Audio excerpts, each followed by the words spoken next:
Okay, Boker Tov. Happy fifth day of Hanukkah.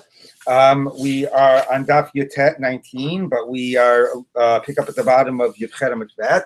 We are now transitioning to the final part of the Mishnah. I mean, the first Mishnah was the whole Mishnah of the parak, like the same case in the first parak, which is really like a printer's choice. But anyway, or publisher's choice. But we also are going to, God willing, wrap up the parak today and move on to the third parak, which finally gets us on the main topic of the Masechet, which is Shevuot.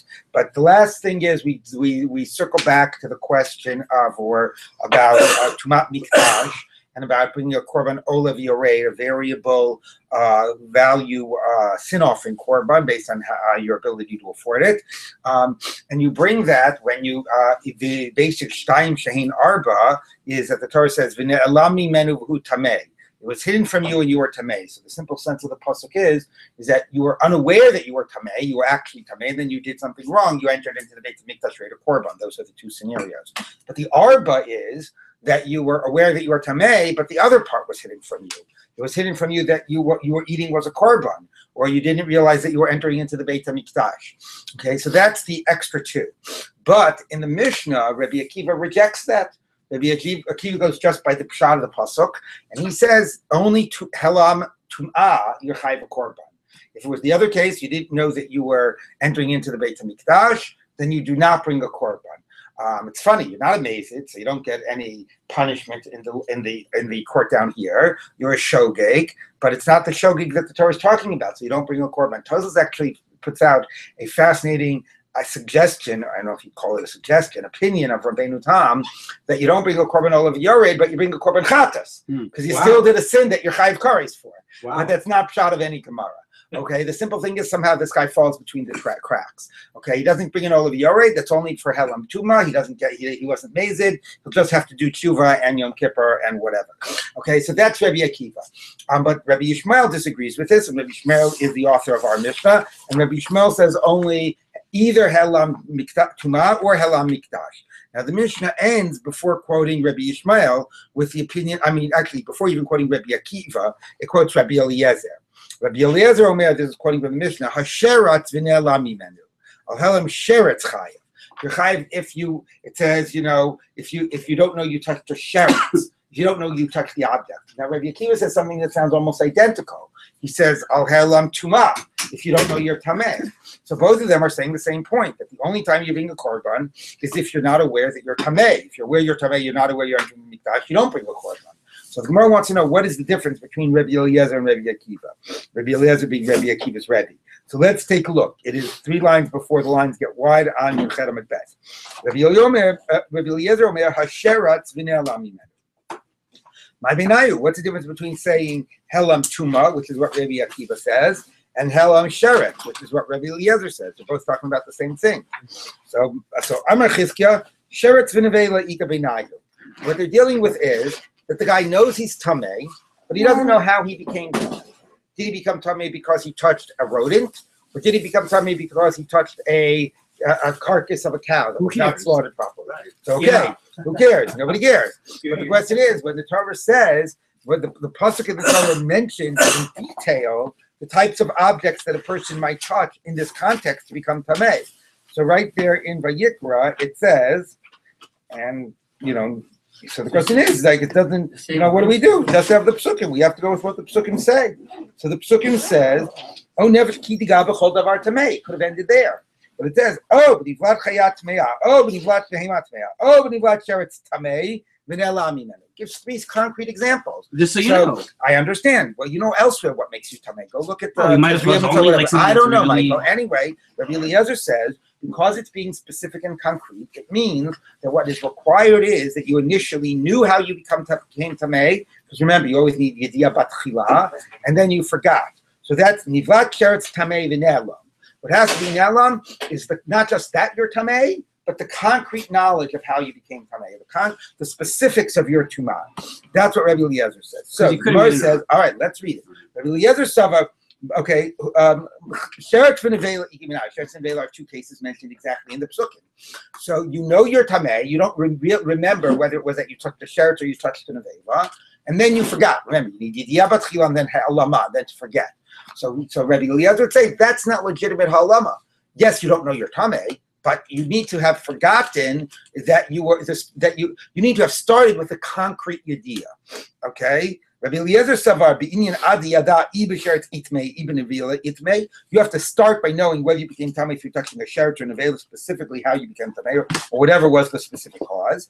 Rabbi Akiva Savar Lo B'inyan Adi Yada. You don't know that the Kivan Yada the Itmei, but Olam, since you know that you came tamei somehow, that you were tamei, Lo Tzarich Ibesheretz Itmei Ibn Avila Itmei. You don't need to know whether it was through a sheret or an avila. Okay, Ula said the same explanation of their debate. Sheret v'navela ika b'nayu. Now, how do you know that Sheretz read Rabbi Eliezer that way? To Ula Ramid Rabbi Eliezer Mashani. Because we infer that from a different statement of Ula, where he actually showed that it looks like Rabbi Eliezer contradicts himself, and then he resolved the problem. So let's see what the apparent contradiction was. Okay. So he started with putting out there exactly his understanding of Rabbi Eliezer. From our Mishnah, he says that it's clear that Rabbi Eliezer requires that you start by knowing specifically how you became tamei, whether through touching a sheret or an avela, or exactly how. Now, is it really true that that's what a requirement that Rabbi Eliezer has for somebody in order to bring a sin offering? That they have to start with a very specific, concrete knowledge of their sin. I am going to show you, says Ula, that Rabbi Eliezer normally does not require that specific and concrete knowledge. Okay? Ramini, I'll ask you on this. We have a Mishnah. I'm Rabbi Eliezer. So this person basically did this.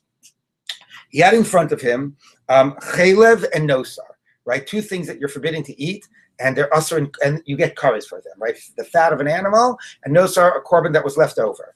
And the person ate one of those pieces of meat, okay? And he doesn't know which one he ate. But one way or the other way, he definitely ate something that he's chayav kares, and that would obligate him to bring a chatas. Does such a person bring a korban chatas? He knows he did a sin that he's chayav kares for. He just doesn't know specifically which one. Does he bring the korban chatas? Is that part of the requirement to obligate you in a chatas, that you know the concrete specifics of which exact category of sin that you have done? So Rabbi Eliezer says you don't need to know that. I'm a Rabbi Eliezer manafshach, whichever way you want it. Manafshacha means like manafshach means it doesn't matter which way it falls out, but like manafshacha. What's your desire? Either way, whichever way it falls out, you're going to be chayav. Okay, chaylevacha chayav, nosaracha chayav. Whichever one he ate, he's chayav. Or let's say the question was he did malacha and he doesn't realize if he did malacha on Shabbos or on Yom Kippur. Okay, so Shabbos chilel chayav, Yom Kippur chilel chayav. He knows he did one of them. Who cares which one? And he did it b'shogeg. He brings the korban. Why does he have to know the specific? Well, are there different mitot? No, Shabbos or Yom Kippur? Yeah, one is misa spacing, but that's only b'meisim. Okay, or a man knows he slept with a woman he's not supposed to sleep with, but he doesn't realize. Remember, try to imagine the scenario, whether it was his wife and she was a nida, or whether it was his sister. Okay, so ishto nida ba'al chayav, achosa ba'al chayav. So either way, you did a sin that your chayav kares for. If you did it intentionally, you did it unintentionally. You bring a chatas. What difference does it make? Bring a chatas. Okay. Amar lo Rabbi Yeshua. Rabbi Yeshua said to him, "Hari Omer." The verse says, "Oh hoda lav chatato asher chata ba," that his sin is known through which he sinned. So asher chata ba, you have to know the specifics through which you sinned. Asher yoda lecha b'mechata, until it is known to you exactly how you sinned. Okay, so that's obviously we normally assume a Rabbi Yeshua position, that a korban chatas is much more specific. It's not generic. Okay, but regardless, putting that aside anyway, we see Rabbi Eliezer doesn't require even to know what type of sin you did. So in this case, you know specifically what sin you did. You were tamei, you entered into the Beis HaMikdash. Why should he have to require that you know the specific way you became tamei? That does not seem, at all important. So the Gemara says.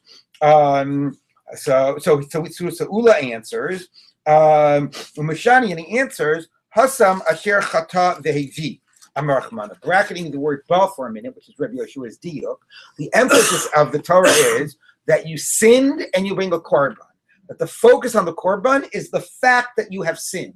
So that you have sinned in some way. So the specifics are not important in a general korban chatas.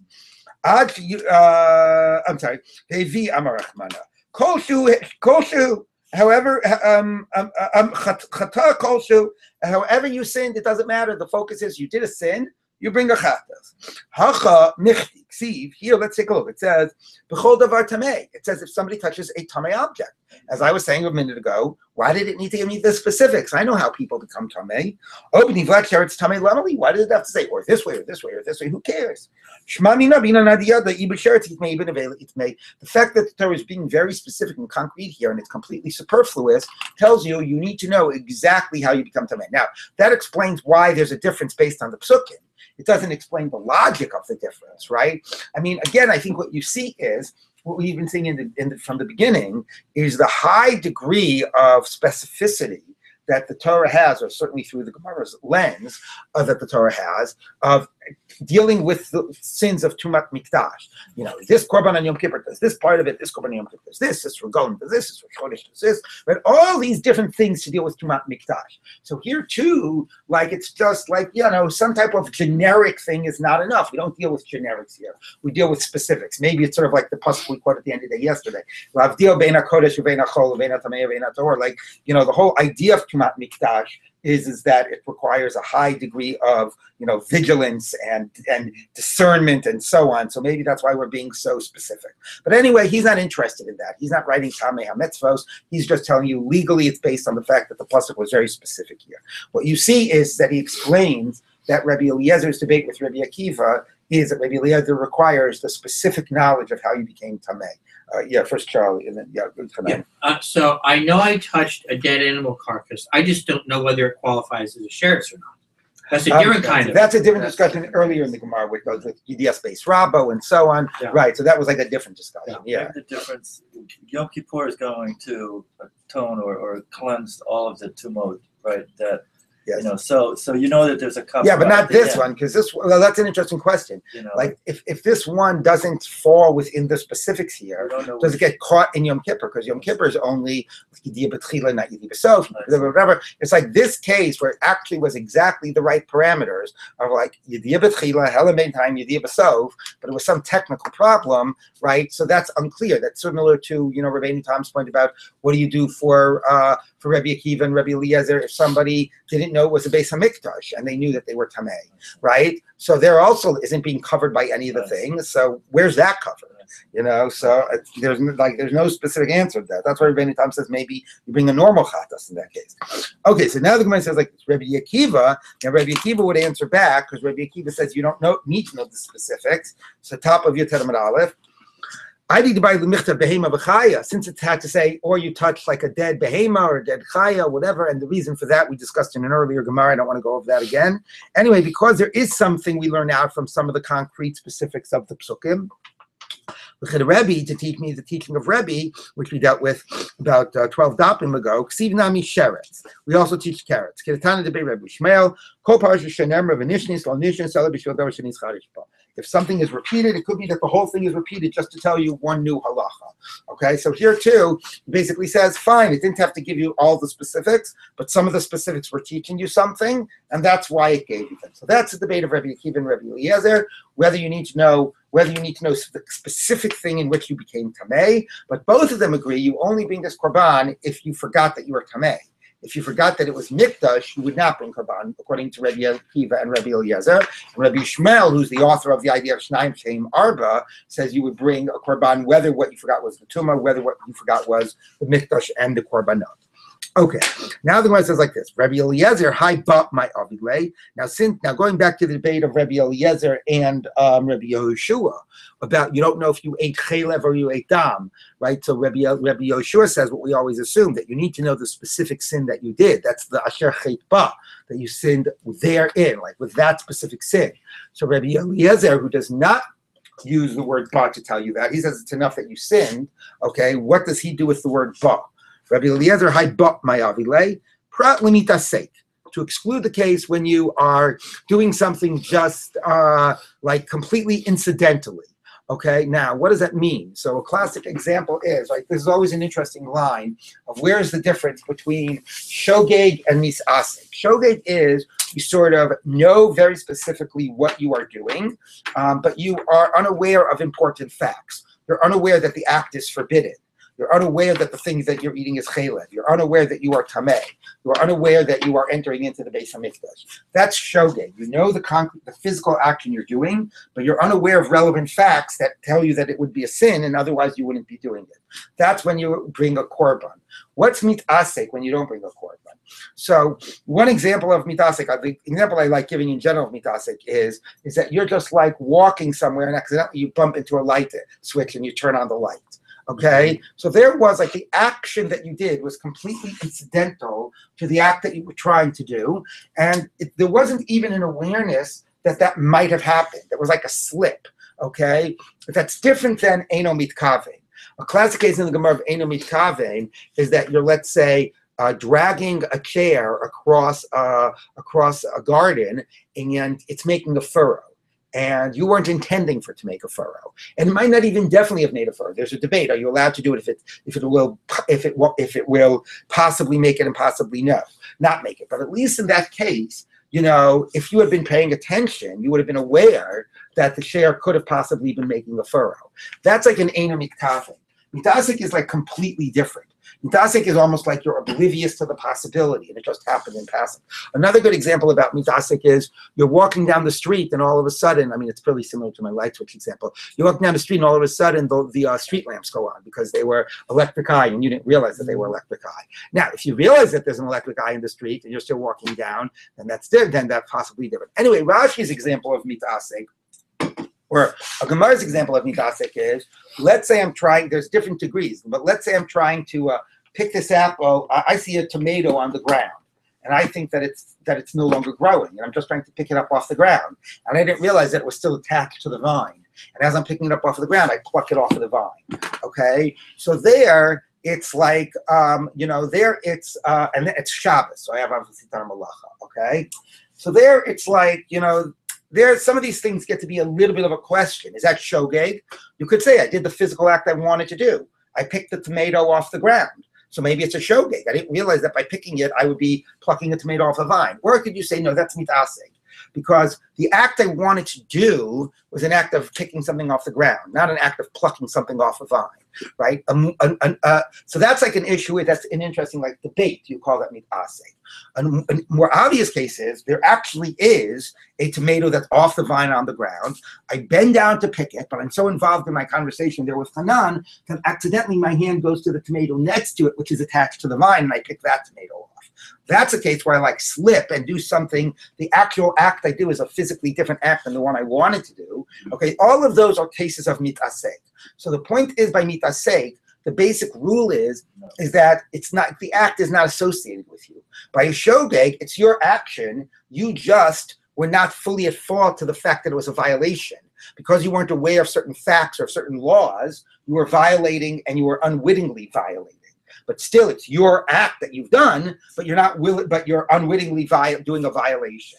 Here, to some degree, because your physical action was different than the one you intended it to be, okay, it's not even associated with you. It's not even considered like it's your action at all, and you don't have to bring the korban. So that's the idea. Ba pratli mitasek says, asher chet ba. You have to be doing the thing that you're doing, okay? And then, because you're unaware, you're not mazy to bring a korban. But if somehow some other thing you were doing that you weren't intending to do, you did, then you don't even have to bring a korban. Then you're totally off the hook. What about Eino Mitkavein?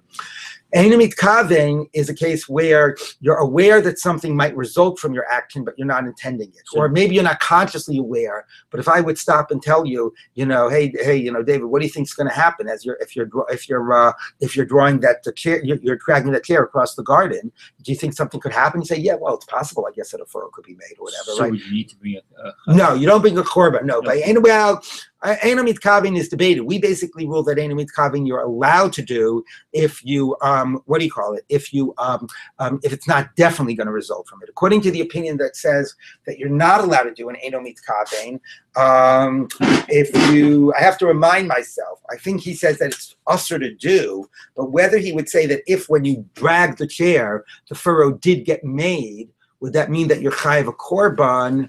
I'm not remembering if, according to that opinion, you're chayav a korban or not.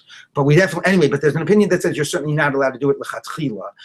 I'm pretty sure that it's not chayav a korban. But anyway, but we rule you are allowed to do it unless it will definitely result from the action. Okay, so now the Gemara says like this.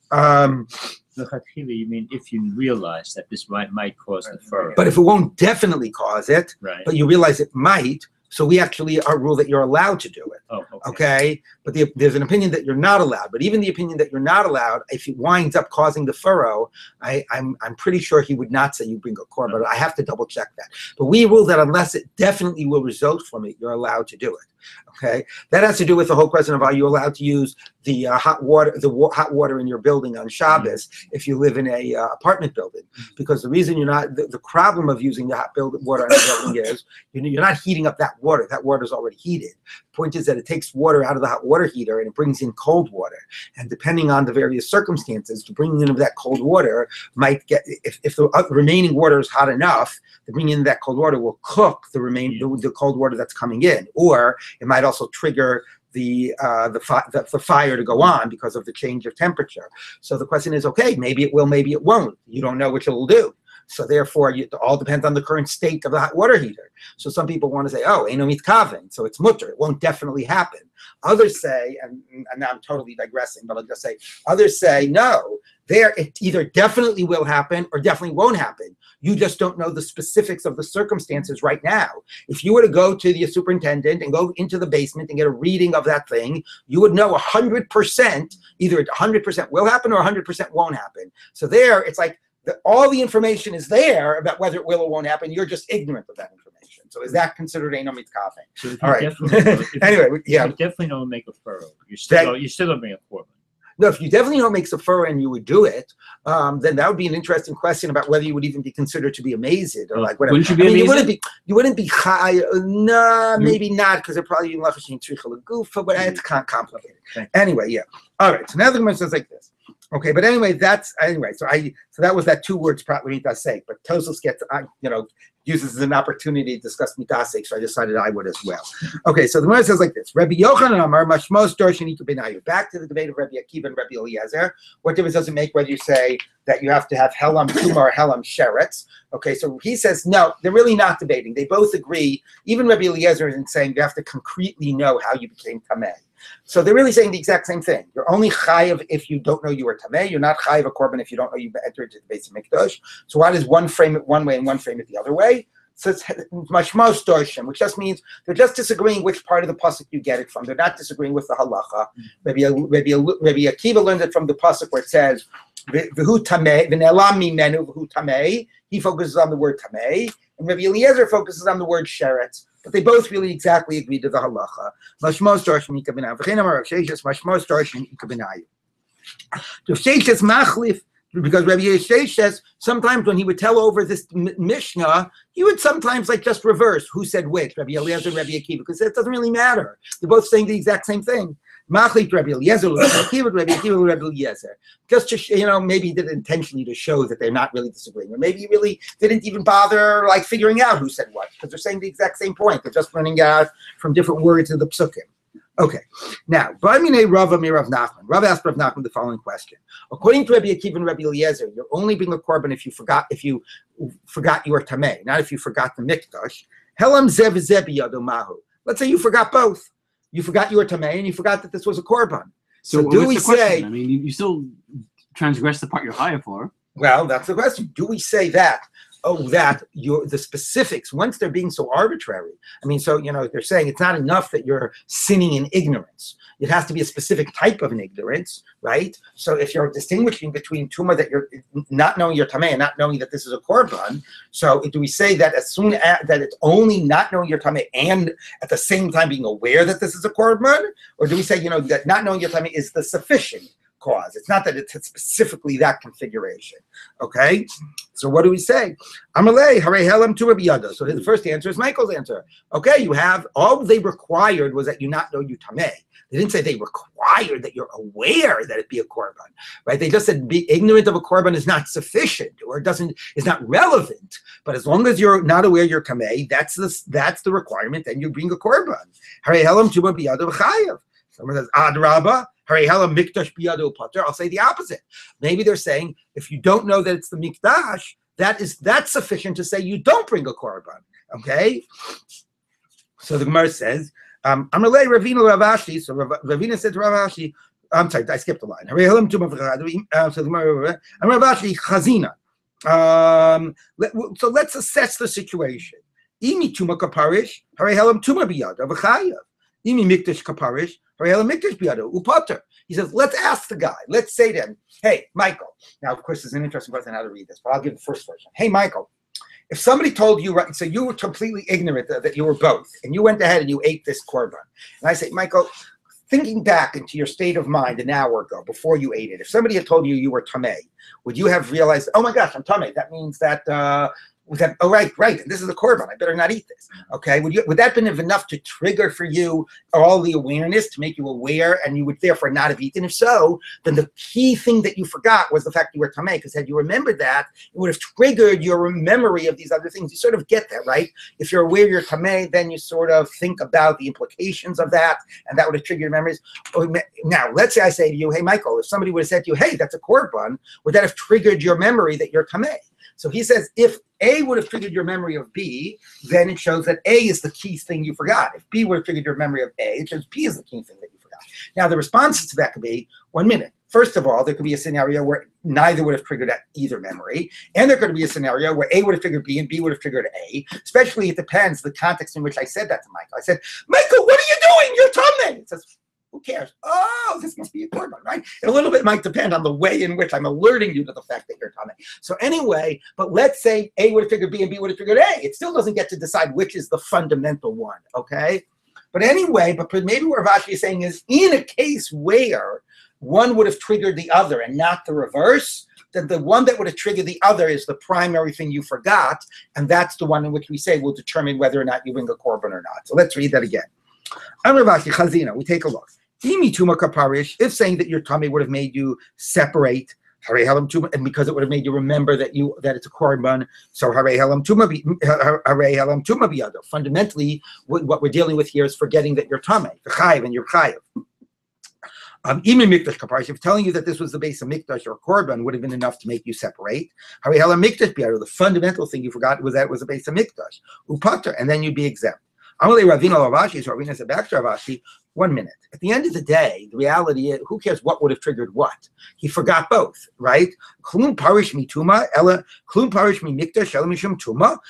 only reason he separated from the base of mikdash was because he also realized that he was tamei. And the only reason he separated from the tuma was because he realized that he was about to enter the base of mikdash. Meaning, who cares? At the end of the day, who cares what would have triggered what? There still is the reality that you forgot both. And therefore, you haven't really answered the question. What's the story if you forgot both? Ella, he says, lo shna. It doesn't matter which would have triggered what. Okay, lo shna, fine, but what's the halacha? So you forgot both. You bring a korban or not. So Rashi, and I have no idea how Rashi knows this, is Rashi says, Ella lo shna. If you look at Rashi says, where's Rashi? About 6 lines before the lines get wide, upater. So Rashi decides the conclusion of the Gemara. I would have just the opposite. I would have thought the opposite too. Okay, but anyway, Rashi assumes that anyway, that's the fascinating question. I think we all would have agreed that the pshat would have been, once you forgot tumah, that suffices to be the chiyuv of being a korban. But the Gemara suggests maybe you need the specific configuration of forgetting the tumah and knowing the other thing. Or, at least in Ravashi's version, that the forgetting of the tumah is the primary. Okay. Well, this is according to the opinions that say you have to know also if it's nevela or sheretz or whatever. No, even with Rabbi Akiva, no. Okay, so now the Gemara says like this. Tanu Rabbanan. Shnei shvilin, echad tamei v'echad tahor. Now we're going to continue with this question about what does it mean to be aware or to not aware. Okay, so there are two paths. You know that there is a dead body buried under one of them, and therefore if you go on the one that is tamei, you know you will become tamei. There's no way to have walked on that one without being tamei. But you don't know which one you walked on, or you don't know which path is which, okay? So you walked on one, halach rishon v'lo nichnas, and you didn't go into the base of mikdash, okay? B'sheni v'nichnas, and then you went in the second one, and you went into the base of mikdash. And then when you went in, then you forgot that you had walked on both of the paths, okay? Or one of them, we'll see. Anyway, so you definitely became tamei. You don't know which path made you tamei, but you definitely became tamei. You forgot about it. You entered the base of mikdash. So the halacha is chayiv. You're chayiv. Now, it would be an interesting question. What would Rabbi Eliezer say? Would this be like not knowing the nevela, not knowing the sheretz? Or since you definitely know you became tamei through a mace, you just don't know whether it was on Monday when I walked on path A or on Tuesday when I walked on path B. Okay. Anyway, it's not clear whether Rabbi Eliezer would debate this. But anyway, you definitely know you're tamei. You forgot about it. Everybody agrees you're chayiv. At least everybody we're discussing. Halach b'rishon v'dichnas. Now, let's say you went on path A and you went into the Beis HaMikdash. You forgot you did it, and you went into the Beis HaMikdash. So that moment, you were a suffix violator, b'shoge. You weren't aware, you had forgotten that you had done it. Okay, he's a v'shina v'tavo. Then you had the sprinkling of the ashes of the paraduma once and twice. You went into the mikvah. Now you're tahor because you had remembered that you had that walked on path A. So you got rid of that suffix tuma. The achar chalach b'sheni v'nichnas. Then you walked on path B. And you forgot about it, and you entered into the Beis HaMikdash. So now you did another shogeg, being in a state of suffix. Okay? Now, in this case, either on Monday when you went into the Beis HaMikdash, after having gone on path A, or on Tuesday when you went into the Beis HaMikdash, after having gone on path B, on one of those days, you violated. So you definitely violated. At the moment you violated, you were unaware that you were tamei, but you don't know which day it was that you violated. Okay, is that sufficient to say I'm bringing the korban either for Monday or for Tuesday? It's not exactly like the chaylev or the nevela. You know specifically that you have done a sin of entering into the Beis HaMikdash b'tumah. Okay, you just don't know which day it was which act it was that sin. Okay, so would that be sufficient? Rabbi Shimon poter. Rabbi Shimon exempts you in this case from a korban. Rabbi Shimon ben Yehuda poter mikulan b'chulan. Rabbi Shimon Yehuda in the name of Rabbi Shimon says that you are poter even in the first case. And the first case, remember, you just went on path A and then path B, and then in the Beis HaMikdash, you're definitely tamei. So that's a little bizarre. Why you should be poter in the first case? So now we're going to unpack this. The kulan says the Gemara in all of them. The afilu b'kamaita, even in the first one, mimanashach. Make up your mind. Tamehu, you're tamei. You went on path A, then you went on path B, then you went to the Beis HaMikdash. So Amar Rava, you went on path A. Then you went on path B, and you forgot that you had gone on path A, and then you forgot having gone on path B.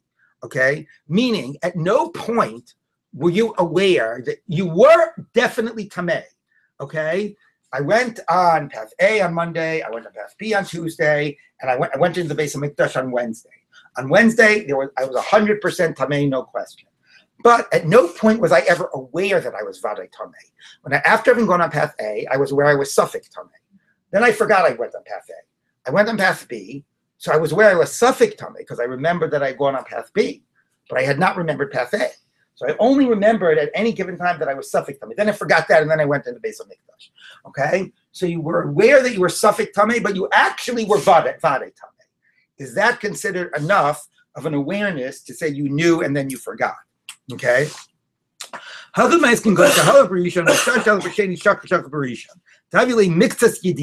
have a partial awareness of being definitely tamei. You are definitely tamei. This is the debate. That's fine. As long as you were definitely tamei and you were somewhat aware of that fact, okay, then it's knowledge, and therefore you bring a korban. Of Rabbi Shimon Savar, and the final Rabbi Shimon holds, lower mina mixes yediyah kakol yediyah. No, that doesn't count. Okay, so that's the last opinion. The last opinion says that even if you were vadei tamei, if you weren't aware you were vadei tamei, you're not chayv a korban. Okay. Now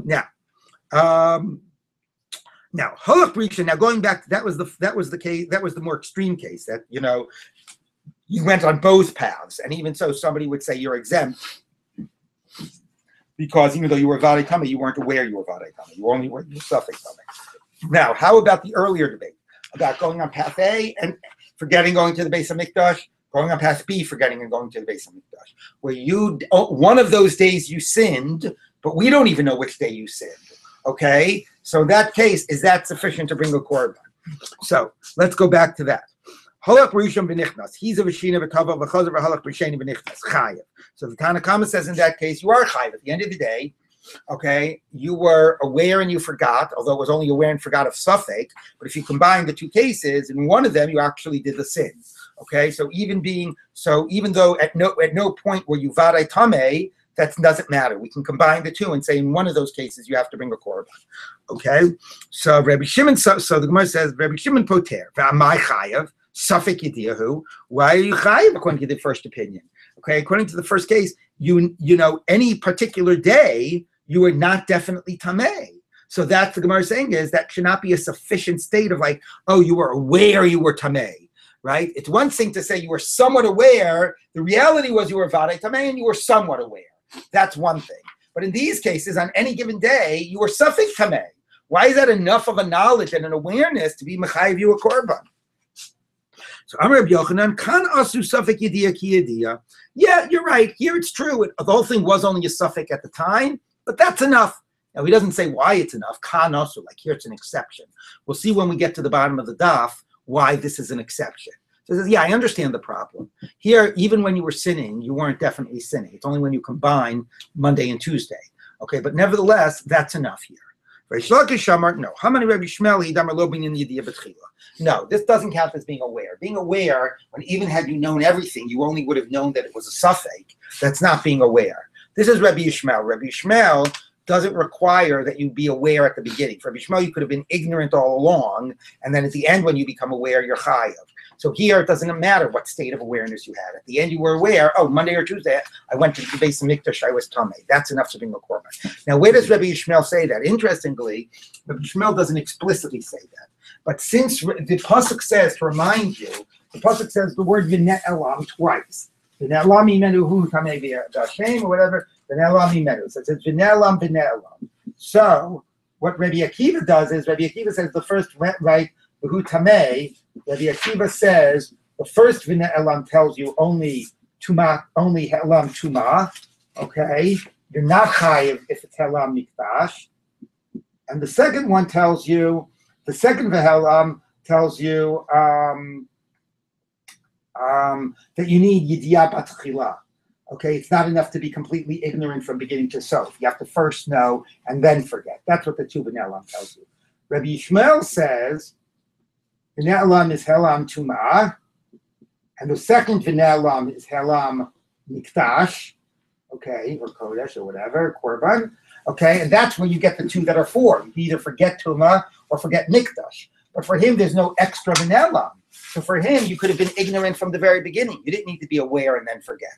So from the implication, the Rabbi Yishmael never explicitly says it. The Gemara assumes that for Rabbi Yishmael, you never had to be aware from the beginning. Okay, so now we're going to look at this issue about why this case would be different. That even if you did require awareness, why, according to at least one version, suffix yediyah for Rabbi Yochanan suffices. Even though you were never definitely tameh, that doesn't matter. You never could have been aware that you were definitely tameh. It doesn't matter. So let's take a look. So Virami Rabbi Yochanan, Rabbi Yochanan. So we're going to show a contradiction of Rabbi Yochanan against himself, of Rami Reish Lakish and Reish Lakish, and Reish Lakish against himself, about how they read this case as opposed to how they read another case. Okay, Titania, Achos Safik Chaylev, Vinoda. Safik Chaylev, Vinoda. This sounds almost exactly the same. I ate a piece of meat that was possibly chaylev, and then I became aware. Oh my God! I just accidentally did a sin that obligates me in a korban chatas. And then tomorrow I ate another piece of meat that was suffix chaylev, and I became aware. Okay, now somehow the combination of the two is that I definitely ate chaylev. So the case would be the following. Okay, one of these things is chaylev. All right, and I go ahead and I ate, and we don't know which is which, and I ate one of them. And then I became aware afterwards. Oh my God, one of those was chaylev. Oh my God, I might just have eaten a chaylev. Okay, now I don't bring the korban chatas because I didn't definitely sin. Actually, what I would bring at this stage would be an asham talua. Okay, but then comes tomorrow, and I'm completely oblivious, and I've totally forgotten about that there were two pieces of meat. And I say, oh, look at this yummy piece of meat here that my wife left on the table. I'm going to eat this, and I eat this. And then somebody says, you idiot, that was the other piece of the thing you ate yesterday.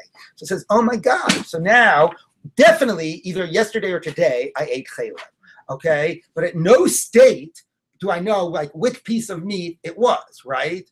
Okay, so let's take a look. Now, let's take a look. So, achos safik chaylev v'noda, then you became aware of safik chaylev v'noda. Rabbi Omer, kishem shemevi chatas al kol echad ve'echad, kach mevi asham talui al kol echad ve'echad. The same way, if, meaning the point is you don't bring a chatas for both of them, but the same way, had they both been chaylev, you would have brought a chatas for each separate piece. So you bring an asham taloi for each separate piece. Now you can hear the counter argument because you only did one thing wrong.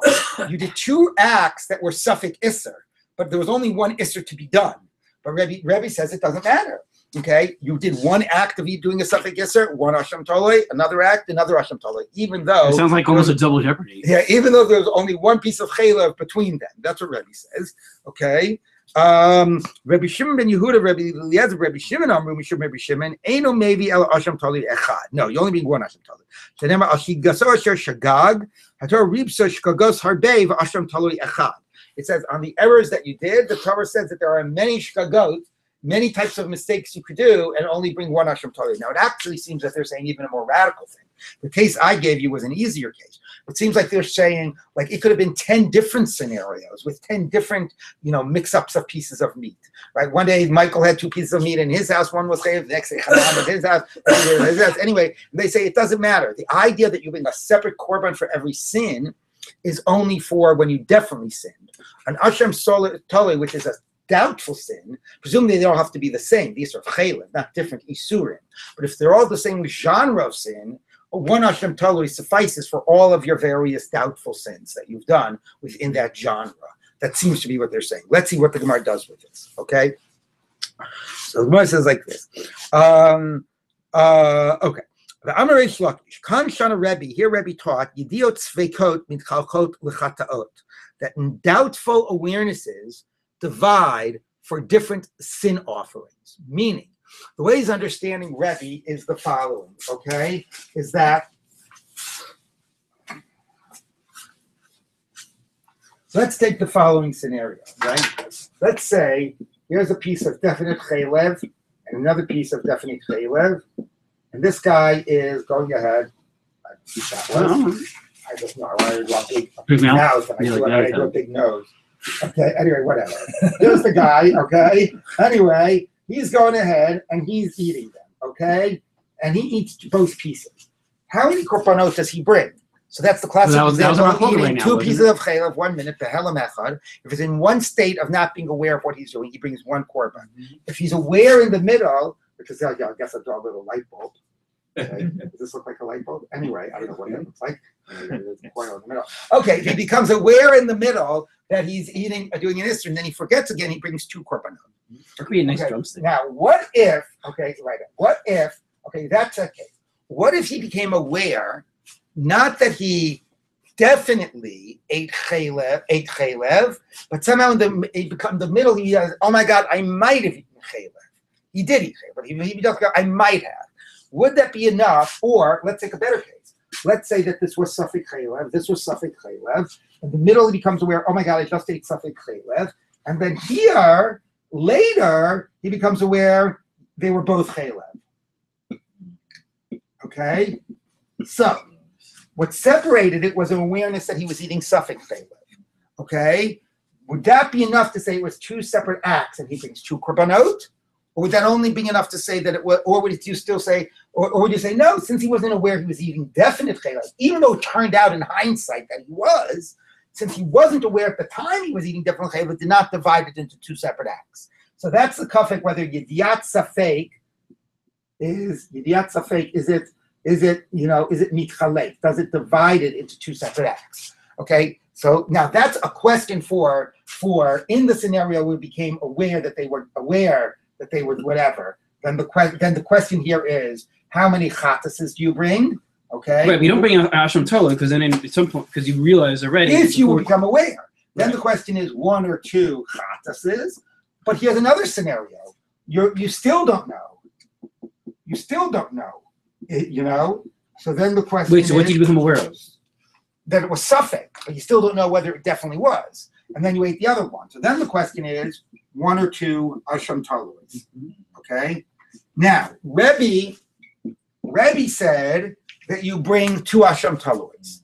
So one way of reading Rabbi is that the same way if this was definite chaylev, becoming aware that it was definite chaylev in the middle, would mean that it would be 2 korbanot, assuming a case where you are like definitely aware, and okay, would be 2 korbanot.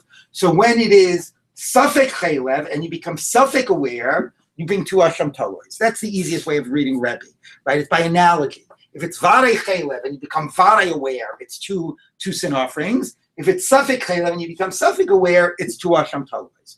The more radical way of reading Rebbe is that in the case where it was safek chaylev and you became safek aware, and in hindsight you realized it was definite chaylev, this safek would be enough to divide it for 2 chatos. So a suffix, even in the case of varei chaylev, is enough to divide it for 2 sin offerings. So certainly a suffix in the case of safek chaylev is going to divide it for 2 asham talois.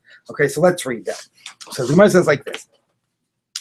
Okay, so V'amarei Shlakish, Kan Shana Rebbe. Here Rebbe is teaching Yediot Tzfeikot Mitchalkot L'Chataot. That even if you only doubtfully are aware, right, and then later it becomes clear, the doubtful awareness at the time divides it into 2 separate sin offerings, and you would bring 2 separate chatos. So the same way it's true for a chatos, a doubtful awareness divides, a doubtful awareness also divides for an asham talei. That's how he reads Rebbe. Rabbi Yochanan Amar, no. It's an analogy, it's not the same. The same way in a normal case, becoming definitely aware divides for separate sin offerings. So then being doubtfully aware divides for different asham talos. Very interesting 2 ways of reading Rabbi. For us, what's important is that Rabbi Yochanan says that you need definite awareness to divide it into 2 separate acts, right? You got that? Yediyat Vadai divides it into 2 separate acts. So how did Rabbi Yochanan say in the Tumah case, being aware that you are Safek Tameh is significant, right? Remember that case of going on path A, being Safek Tameh, path B, How is being aware that you're Safek Tameh significant? And from Yochanan normally needs a definite awareness, not a doubtful awareness. Okay, so that's the Gemara's question. I get why Rabbi Yochanan is not a contradiction. It sounds like it. Kan asu v'lo b'chol kula. That was the emphasis of Rabbi Yochanan's word here. By the issue of Tumas Mikdash, doubtful awareness is significant, but not in other places. Now we still don't know why, but at least he's pointing out that he's making an exception. Now the Gemara is going to tell you what the exception is. Here we only know about awareness, or I erased it because the Torah says v'ne'elam. So since it says v'ne'elam, it was hidden. It doesn't say, or other cases the Torah says hu yada. He knew, he should have known better. He was aware, and then he forgot. Here it doesn't say explicitly you were aware. It just says you forgot. We infer you were aware. So since it doesn't explicitly say you knew, we're only inferring that. So therefore, there's not as much of an underlining of the awareness. So even a doubtful awareness suffices. The doubtful awareness again is that you're definitely aware, but you might have known. Right? Exactly. But let's say you forgot whether you were even aware. Then what? I don't know. Okay, but you're right. You are definitely aware that you are possibly tameh. Okay? It doesn't say explicitly. We're learning it out from the word vinelam. So therefore, in this case, being aware that you're doubtfully tameh, and then combining it with another being aware that you're doubtfully tameh, right? Because you did A and B, so one of those places you sinned, that suffices. You don't need awareness that you're definite. You're definite. But they didn't do this in the rest of the Torah. Elsewhere in the Torah it says, "Oh, Hoda Alav," it was known to him. You need full awareness, and therefore, if you're aware that you doubtfully sinned, that is not enough to be significant by other sin offerings. It is enough in this case to be aware that you're doubtful, to have awareness of a doubtful state. But according to Reish Lakish, rather than saying that case of doubtful awareness by the path A and path B was Rabbi Ishmael, who doesn't require awareness at all in the beginning. Why not say it's going like Rebbe? Rebbe says being aware of a doubtful state suffices. Someone says, yeah, he could have said it was Rebbe, but he wanted to make a bigger point. He wanted to inform you that Rabbi Ishmael does not require any knowledge at any initial awareness. That's never explicit. We're only inferring that. So Reish Lakish wanted to underscore that point. Okay, Pshita, the lo bai, of course he doesn't. No, of course he doesn't, because he doesn't have an extra vanilla. V'nelam for Rabbi Yishmael tells you, one tells you forgot your tameh, one tells you forgot the mikdash. So he doesn't have an extra v'nelam to tell you that you needed to be aware at the outset. So the Gemara says no. Just because you don't have a pasuk doesn't mean that you don't paskin that way. Maybe he doesn't infer it from a verse. Maybe he learns it. Maybe he has a tradition about it. Right? It's true. Like I wouldn't have necessarily assumed he doesn't have that requirement. Kamash Malan, Reish Lakish wanted to tell you that for Rabbi Yishmael, because he doesn't have an extra v'nelam, for him you don't require to have been aware at the beginning. It's enough that you were oblivious all throughout, and then you became aware at the end. So now we can take a deep breath and be thankful that we are through. You all paid your dues. Okay. I don't know why there are 20 dapim in a tractate that itself is only like 48, 49 dapim or whatever. Why? What was that? 40% of it was about Tumas Mikdash V'Kadshav. I really would like to know the answer to that. Like I said, the best I can suggest, although this is a very weak answer, I think it would have been better if it had opened up the world of Nedarim. I'll tell you why. Because a Neder is sort of borrows from the world of Hekdesh. And in Neder, you sort of create a status, like this food is forbidden to me, and this food becomes like a korban and Hekdesh, and then I violate that. It's like I violated Hekdesh. There I could have seen more of a parallel with the world of Tumas Mikdash and violating Mikdash. Okay, why to do this by Shevuot? I don't know. As I said at the outset, I think by a Shevuot, as opposed to a Neder, you directly invoke God's name. Classic Shevuot is B'Shem Hashem. So even when you don't say God's name might be inferred. So it's sort of like you're bringing God down on earth to testify to the veracity of the claim that you're making, or to hold you accountable for the claim that you're making. So I do understand that there is a sort of like, divine component, but still, I mean, and if you think about the Mikdash, okay, the Mikdash was the one place that God was, geographically like present on earth, so it was like as God is my witness type of a thing. But still, I don't know. I mean, that's like a loose association. I really don't understand why they decided to do two prakim of Tumas Mikdash, even if they felt they needed to say it somewhere in Shas. Like why Dafka to say it here? I really still don't have an answer. Why wouldn't it be in Seder Tahara? Yeah, well, we don't have Gemara on Seder Tahara, but it doesn't explain why Rebbe, who authored the Mishnah, didn't put it there. Like, it's convenient if the Gemara wanted to discuss it. The Gemara discussed it because it was following the lead of the Mishnah. The real question is, why did the Mishnah put it here? And you're right, the Mishnah could have put it in Kodshim. Yeah. The Mishnah could have put it elsewhere. All right, let's start the next paragraph. Okay, Shevuos Shteim Chain Arba. So Shevuos there are two which are four. This is finally why we went through all of that, to get to the idea that when the Torah also talks about a korban of Ola V'Yored, of very, of a chatas, of sin offering, one case is that a person made an oath and he violated it. Now, the Torah speaks about the case that the oath that he made was, it says, Kiti shaval levatei bisfatayim lahara o lehetiv, to do bad or to do good, which means that it's future-oriented. So the two in the Torah of violating an oath and bringing a korban is you say you're going to do something in the future, either a bad thing or a good thing, which we'll sort of see means more like an active or a passive thing. And the two that become four are when you make a claim about what you've done in the past. Okay, so let's read that. I'll eat something or I won't eat something. So that's lahara o lehetiv. To eat is to do something good, because, it's taking care of your own bodily needs. To not eat is to do something bad, unless you need to go on a diet. I don't know. So those are the two that are in the Torah. So eating donuts and Hanukkah is good? Exactly. And when you make them past-oriented, and it's about not to hold yourself to do something, but to claim the veracity of your claim, those are the extra two. And if you're lying about that, whatever, you bring a korban, or you're forgetting about that. Now, let's say you make an oath that you're going to eat, that you won't eat, and you eat even a small amount, not your standard minimum size of a kezayis. You're chayav. Diva Rabbi Akiva. That's what Rabbi Akiva says. Amrulo to Rabbi Akiva. So Rabbi Akiva's colleague said to him, we've never found that even eating a tiny amount is chayav. Why is this chayav? It's only a tiny amount. Shezeh chayav. Amalem Rabbi Akiva.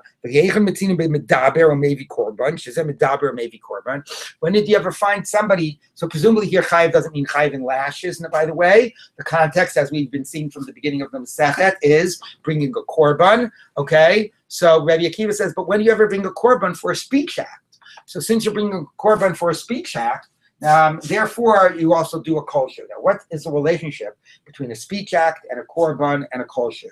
Right? What does that have to do with explaining the amount that you need to violate? So, what Rabbi Akiva? So, if you look at Rashi, what Rashi says is, "Medaber mevi korban." First wide line Rashi, bishvil bitul diburo. The reason he's bringing the korban is because of the speech, okay, that he negated what he said. The human mishum bitul diburahu avze bitul dibura shomer lo ochel dato lesser atzma b'chosho. So Rashi switches to the question of your intention. Rashi says because it's a question of what you said, it's a question of what you meant, and therefore when you say you won't eat, what that means is you won't even eat a small amount. So it doesn't matter if normally by averas, like don't eat nevela, whatever, we say that the way the Torah defines the act as a kezayis, this ultimately is rooted in violating your word, and the sense of violating your word is rooted in what were you intending. Right, because if you said I won't eat a whole apple and you eat a little bit, no one would say you did. Exactly. You could say, exactly. So since you can totally vary the amount, you're creating it. So the question all is, what did you say? And as far as what you said, it means even a culture. So we're going to explore more of that later. There might be other ways of exactly understanding the emphasis about medaber and kulshu.